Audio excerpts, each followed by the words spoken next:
ইরানে হামলার ১৩তম দিনেও রাজধানী তেহরান সহ বিভিন্ন স্থানে যৌথ হামলা অব্যাহত রেখেছে যুক্তরাষ্ট্র ও ইসরায়েল। ইরান ছাড়াও লেবাননের রাজধানী বৈরুতে ভয়াবহ হামলা চালাচ্ছে ইসরায়েল। জবাবে মধ্যপ্রাচ্যের উপসাগরীয় দেশগুলোর জ্বালানি অবকাঠামো ও মার্কিন ঘাঁটি লক্ষ্য করে ইরান তাদের হামলার মাত্রা বাড়িয়েছে।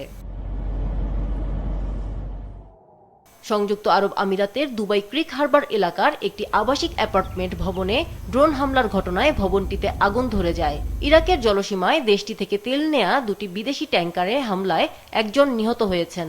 হামলার ঘটনায় দেশটির সব তেল বন্দরের কার্যক্রম পুরোপুরি বন্ধ হয়ে গিয়েছে। এদিকে ৩টি শর্তে যুদ্ধ বন্ধ হতে পারে বলে এক্স হ্যান্ডেলে দেয়া এক পোস্টে জানিয়েছেন ইরানের প্রেসিডেন্ট মাসুদ পেজেশকিয়ান।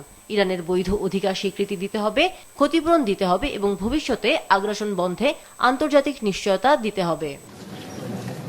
উপসাগরীয় বিভিন্ন দেশ এবং জর্ডানের ওপর ইরানের হামলার নিন্দা জানিয়ে জাতিসংঘ নিরাপত্তা পরিষদে একটি খসড়া প্রস্তাব গৃহীত হয়েছে।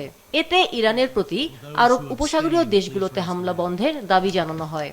১৫ সদস্যের নিরাপত্তা পরিষদে প্রস্তাবটি ১৩টি সদস্য দেশের সমর্থন ও ভোটে পাশ হয়। চীন ও রাশিয়া ভোটদানে বিরত থাকলেও ভেটো ক্ষমতা প্রয়োগ করেনি তারা।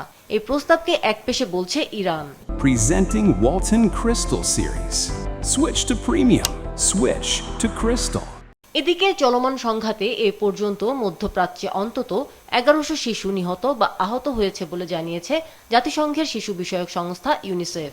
যুদ্ধের প্রথম ৬ দিনে যুক্তরাষ্ট্রের খরচ হয়েছে $১,১৩০ কোটিরও বেশি বলে মার্কিন সংবাদ মাধ্যমগুলোতে প্রকাশিত হয়েছে। এদিকে ইরানি নেতৃত্ব ভেঙে পড়ার কোনো ঝুঁকি নেই বলে মার্কিন গোয়েন্দা প্রতিবেদনে প্রকাশ পেয়েছে। আন্তর্জাতিক জ্বালানি সংস্থা ৪০ কোটি ব্যারেল তেল বাজারে ছাড়ার সিদ্ধান্ত নেওয়ার পরও বিশ্ব বাজারে তেলের দাম আবারও ব্যারেল প্রতি $১০০ ছাড়িয়েছে। এর মধ্যে কৌশলগত মজুদ থেকে ১৭ কোটি ২০ লাখ ব্যারেল তেল ছাড়ার সিদ্ধান্ত নিয়েছে যুক্তরাষ্ট্র। এদিকে ইরানে হামলার প্রতিবাদে ইসরায়েল থেকে নিজেদের রাষ্ট্রদূতকে স্থায়ীভাবে প্রত্যাহার করেছে স্পেন। আমিনা লুসি, মাছরাঙা, নিউজ ডেস্ক।